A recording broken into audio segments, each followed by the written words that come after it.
Hello and welcome to another multiplayer battle. This is a free-for-all between myself as Skaven, Lochernus as the High Elves, and Dr. Alex as the Vampire Counts. Let's go through the army compositions. So start with my composition. I have 2 Warp Lightning Cannons, a unit of small rats to screen anything that attacks, a couple of Warlock Giselles, about 5 units of Clan Rat Pikemen, 3 units of Storm Vermin, and 2 units of regular Clan Rats. I invested heavily in the Skaven special weapons. I have the Warpfire Throwers, I have some Poison Wind Globadiers, I have Rattling Guns on this side, and 2 units of Packmasters to buff morale. Now I was going to bring the Screaming Bell, but I just figured it would be too immobile, and it was 3k, so I'd rather have 2 units of Packmasters, one on either side, to buff the morale of troops. I know this Skaven build does a lot of fear causing, but I decided to go for the Packmasters. Let's go over to Dr. Alex, who's playing the Vampire Counts. He has quite a heavy contingent of like elites, like Blood Dragons, Knights of the Black Grail, some Von Karsteins. You don't see many people pick the Von Karsteins because they're lightly armoured. Also have Graveguard, Drakenhof Guard, unupgraded skeletons. If you upgrade the skeletons, they actually get like heavy armour, which is kind of cool. He also has more Blood Dragons, more Graveguard, and more Drakenhof Guards. He also has more Blood Dragons and Black Grail Knights. So he's went for a kind of sort of heavy cavalry contingent with some cheap skeletons and a lot of heavy infantry, which is quite a good Vampire Counts build. And finally, we have Lochernus, who's playing the High Elves. He has decent amount of cavalry. He has 2 Dragon Princes of Kaldor, 2 units of Silver Helms. He brought the Eagle Bolt Thrower, which I believe is getting an upgrade to the Repeater Thrower, or the Repeater Eagle Bolt Thrower, in 1.5.1, I think, for end times. I forget the numbers, because there's a 1.6 for Colonel Armor as well. Also, he has the High Elf Archers. He has a unit of Dragons. A lot of people ban these from games, but I don't like to ban units, because I think there's a counter to everything. You just need time to be found, but if you micro them correctly, they are a powerful unit and they're very hard to stop. He has units of High Elf Spears with Swordmasters of Hoth, and more High Elf Spears, a Phoenix Guard and Swordmasters of Hoth, so quite an even build. Let's begin the battle. Alright, and we have the Tyrannoc Chariots as well. His High Elf Archers are surprisingly already in range. Or is it the Lothran Sea Guard? Yep, Lothran Sea Guard are already in range. Kind of deployed a wee bit far forward, but I was expecting the High Elves and the Vampire Counts to sort of fight over this sort of hill, or be on either side of the hill. I began by targeting the Warp Lightning Cannons to fire the dragons. We took out one right away, which is quite good. He's decided to sort of, well, I don't know if he's moving them or if they're just rearranging formation to make the spacing correct again. But I saw them and I decided to try and target them with Warp Lightning Cannons rather than snipe his infantry, because I don't want him going for me first. Skaven have got to play a little bit more sneakily in free-for-all. They can't really take a faction on, wipe them instantly without severe losses, and then take the next one. So I was sniping his higher value targets to try and take away the things that can sway the battle at the end of the battle, rather than snipe his infantry and make him go out for an all-out charge and he'll just sort of destroy my Skaven. I did have these sort of special weapon teams, but I pushed them too far forwards and they kind of get wasted and not really used. An arrow shot goes over there, misses an arrow shot. It's very inaccurate, the Warp Lightning Cannon. It's firing at a stationary target. He decides to send his chariots out. I've got the small rats to block it. I also have the Giselles, but the Vampire Counts is moving on my right flank. I sort of see this and rearrange all my Skavens to one big line. I sniped all his chariots to death with the Warp Lightning Giselles, sort of took him out. Again, missed the shot against the dragons. I was looking for a really good shot against those flying creatures because I know I'm not going to be able to hit them when they start moving. Just the way flying units work, it's very hard to target them with missile units, they just move too fast. I don't know if maybe making them slower would affect the ability to take them out of ranged attacks. But yeah, we'll see what happens. I've decided to move all my units to the wing and try to prepare to receive this vampire counterattack. I've also got the clan rats, pikemen, sort of rearranging the flank. I moved too far forward, I kind of provoked a flanking attack, but I lost pretty much all my weapon teams, like the warp fire throwers. They can be quite effective. And I didn't have a lot of missile units, so I didn't want to provoke or go a shootout with the high elves directly. But I was trying to lure him into my Giselle fire, where morale will kind of fuck him up a bit. Also, I had the Giselles try to snipe the Swordmasters. They get quite a good few shots off there. But as you can see, I'm slowly getting surrounded here. It's not looking good. I think the Vampire Counts player, Dr. Alex, was trying to sort of maneuver around the Warp Lightnings so he couldn't get shot by them. He sends his cavalry Silverhelms there to get a good charge off on the Giselles. I was moved them a little too far forwards. Moved my clan rats to intercept the charge. I was too busy watching the Vampire Counts movements to react in time for the Silverhelms, or the Dragon Princes of Keldor, which are now getting sniped. I screened that the second charge okay, but the first one I missed because I was kind of worried about where these guys are going. Because he's got 2 units of Blood Dragons and 2 units of Black Grail circling around me. And he's also lined up for what looks like a charge here in sort of 2 wings.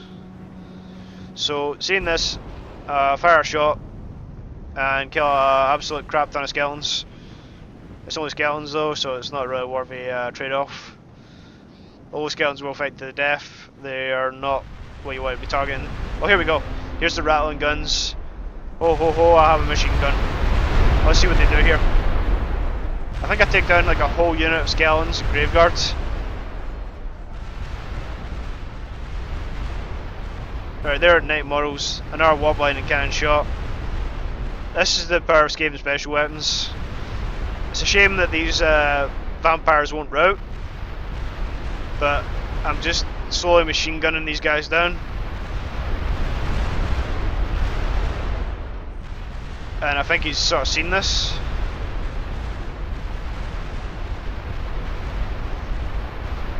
Yep, and then I kind of pull back and counter charge with the Conrats. Also, I've been engaged from the front. I fire another shot, kill another dragon there. That's 2 dragons I've sniped with lightning cannons. Dragons should be, in my opinion, at least 10k. I think now they're only 3,300. They are far too cheap in my opinion right now for what they are, because they can easily be maneuvered to constantly do cycle charges and are virtually unkillable if you cycle charge them correctly and avoid sticks and spears. I've sort of maneuvered around the right wing and sort of screened in our pocket to protect the warp lightning cannons. So the Vampire Counts is now charging me from the rear, and the High Elves is content to sit back and sort of let me fight Vampire Counts. He's sort of biding his time, which is the smart thing to do in free for all. It's just the nature of free for all. Sometimes the ARG players get engaged and you can just wait and mop them up. We'll see if that pays off for him right enough. But I'm fighting the Blood Dragons and stuff for now. I'm not going to win one-on-one, but I decided to move my Rattling Gun Machine Gunners for another shot on the Blood Dragons and try shooting at the flanks. It's quite an effective strategy if you can get a clear line of sight and you can get a unit engaged. it will do quite a lot of damage. So I've formed a little pocket around this little tree area with the warp lightning cannons in the front. His cavalry is busy engaging the high elves right now. Let's see the firepower here. These are blood dragons, don't forget, so they're multiple HP, and they are going to start dropping.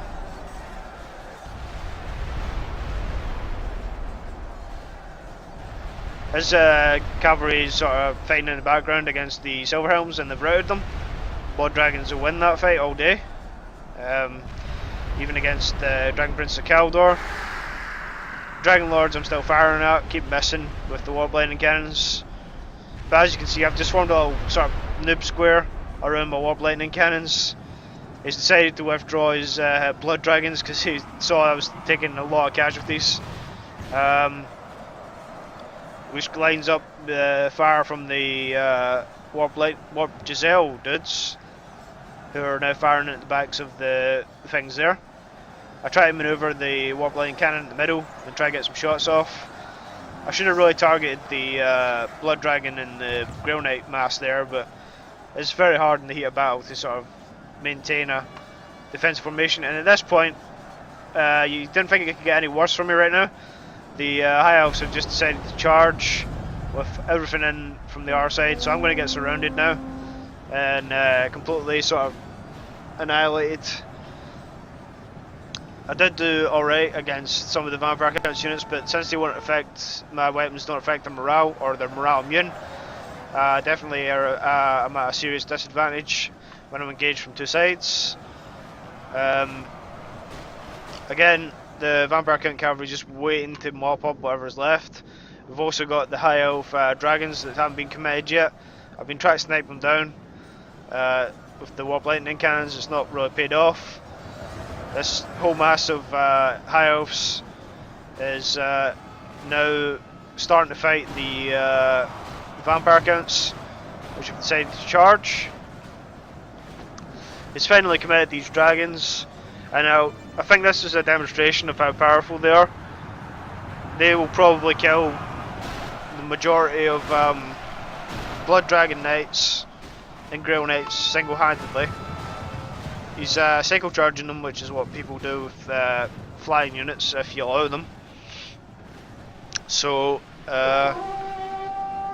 yep, he's the Swordmaster as a whole are getting utterly annihilated between the Blood Dragons and the Black Grail Knights.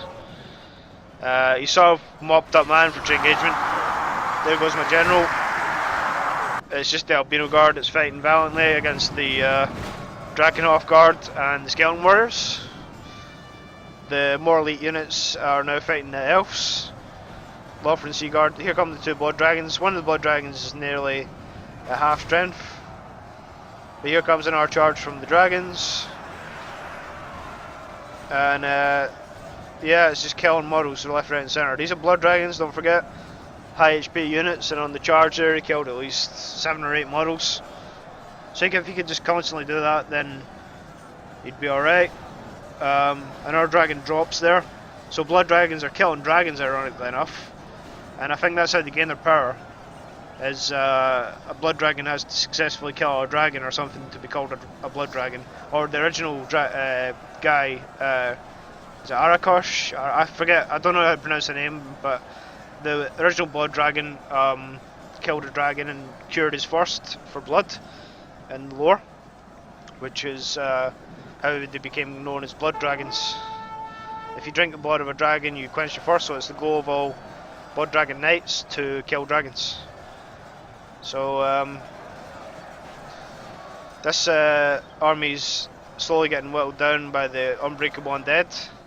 If this was any other army, it probably would have routed before when the High Elves sort of charged them. I think I've just got a unit of Giselles left. That's all I have, and they're just sniping the High Elf archers. Oh wait, no. I have the Albino Guard General that's now fighting the High Elf archers. Managed to run away sneakily, like Skaven do, with the units because they have high speed. I went for a very immobile Skaven army though with the Warp Lightning Cannons. they didn't really pay for themselves at all. Well, I mean, they were going to kill dragons. They killed 2 dragons, which is quite a lot. But if I'd been targeting infantry, it would have been a different sort of effect. But if I did, he would have charged me, and it would have been very nasty to receive a charge from high elves and then vampire counts and both at once. So it's not a lot I could have done because I was in an immobile sort of cannon, and the vampire count player went around my flanks. I couldn't really get good shots off. Excuse me. But this dragon unit's about killing our black Grail. It's supported by Phoenix Guard, so he wants to get out of there, which is a smart move. His blood dragons are just in a number on the high elf spear lines, so eventually they've sort of met each other. They've just killed rats and sort of met each other at the R end, which is probably what you want if you're undead. You want more dead people on the field, because you can resurrect them, but that's not a mechanic in this game, obviously. I don't think it would ever will be.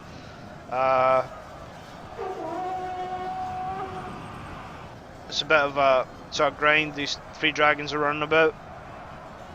Just try to look for targets. Like another one dropped there, or is that? No, it's been dead a while. He's just chasing away the cavalry. I think he should have committed his Phoenix Guard into the rear of the blood dragons sooner. He would have. I wouldn't say he would have routed them or anything, but he would have probably killed the 60 blood dragons. But instead he decided to sort of pursue the 8 Grail Knights, which aren't going to do much. Oh wait, no, he's changed his mind now. This is a good move. He's decided to go in and take on the blood dragons, support his high elf brothers. So a big charge. Blood dragons are turning to fight this new threat, and then they drop their halberds. That's pretty cool. The vampire count general is now dead. That's not going to mean anything, because vampire counts will fight on. He's still got some black Grail and some blood dragons. Not a lot though, only 7 left in the unit. Ready.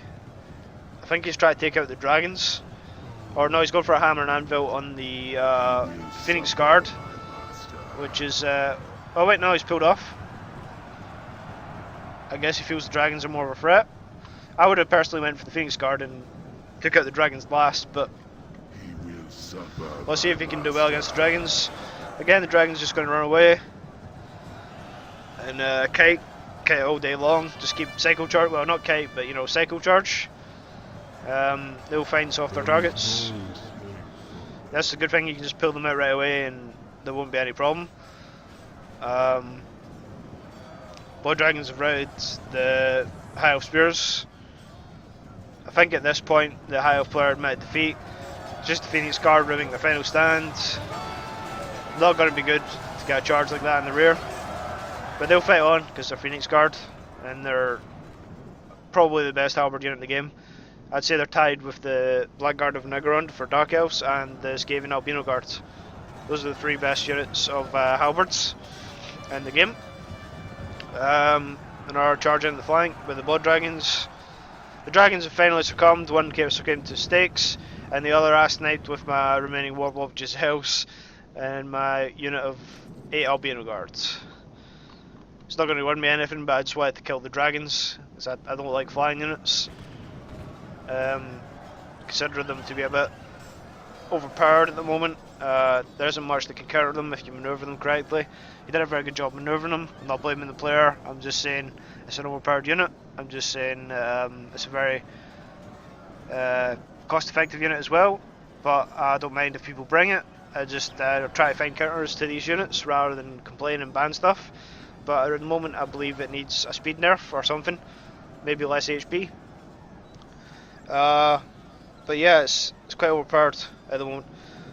He's just finally killing the rest of these Phoenix Guard.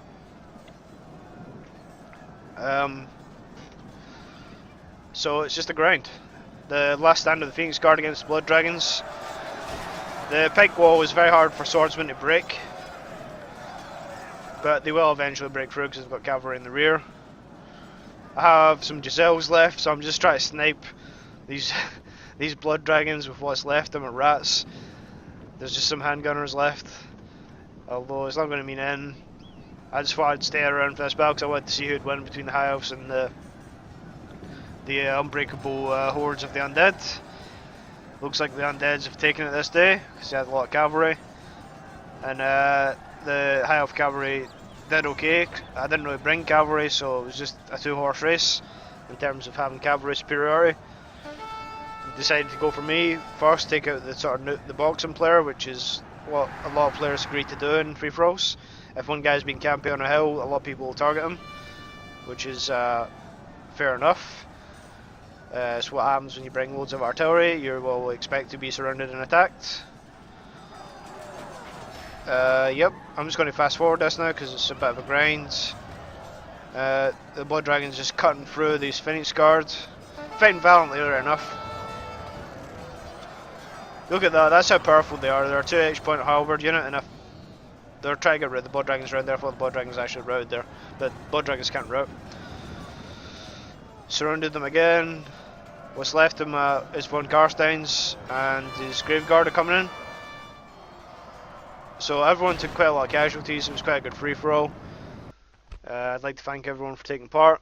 I got the least amount of kills, but I was surrounded and taken out early. I had the highest numbers though, so I lost the most amount of men. Let's see, who are my Albino Guard got 281 kills, which is just ridiculous. The Rattling Guns got close to 200 kills. The Giselles got 100 kills, and the rest of the rats just did crap. If you enjoyed the video, please leave a like. If you'd like to see more, consider subscribing, and I'd like to thank you for watching. Goodbye.